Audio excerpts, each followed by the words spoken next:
Kali ini kita akan membahas soal ekonomi akuntansi untuk topik jurnal penyesuaian.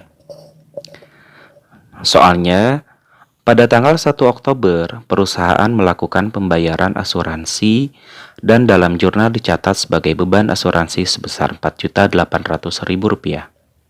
Jurnal penyesuaian tanggal 31 Desember yang harus dibuat perusahaan jika asuransi yang dibayar untuk jangka waktu 2 tahun adalah. Nah, untuk menyelesaikan soal ini, alangkah lebih baiknya kita melihat dulu jurnal yang dilakukan perusahaan pada tanggal 1 Oktober.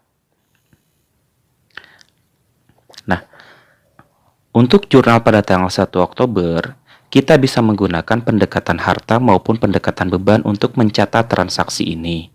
Nah, pendekatan harta sesuai dengan namanya, kita menggunakan akun harta atau akun aset atau akun-akun sebelah kiri neraca.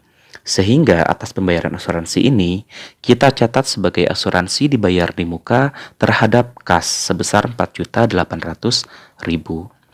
Atau bisa juga menggunakan pendekatan beban, di mana kita catat beban asuransi Rp4.800.000 terhadap kas Rp4.800.000. Nah, kembali ke soal.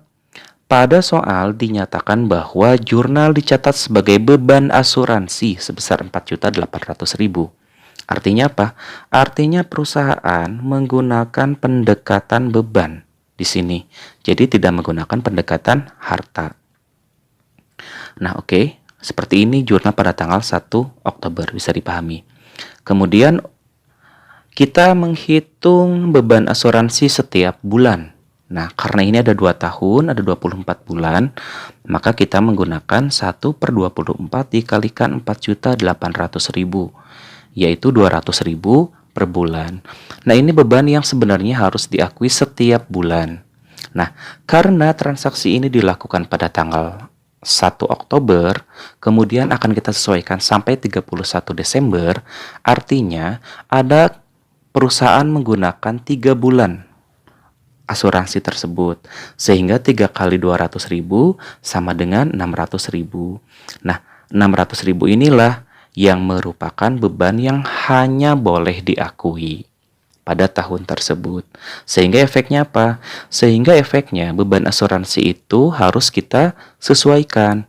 Dari yang tadinya Rp4.800.000, kita kurangi dengan 600.000 menjadi Rp4.200.000.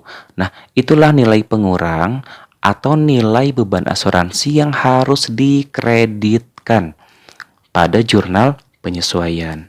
Kita lihat ke soal. Nah, kembali ke soal, beban asuransi yang dikreditkan itu ada poin D. Pada pilihan yang D, beban asuransi dikreditkan Rp4.200.000 dan lawannya asuransi dibayar di muka. Kenapa asuransi dibayar di muka? Itu untuk memunculkan aset, untuk memunculkan beban, untuk memunculkan harta. Asuransi dibayar di muka yang masih berlaku selama 24 bulan kurangi 3, berarti yang berlaku 21 bulan ke depan. Oke, seperti itu. Terima kasih.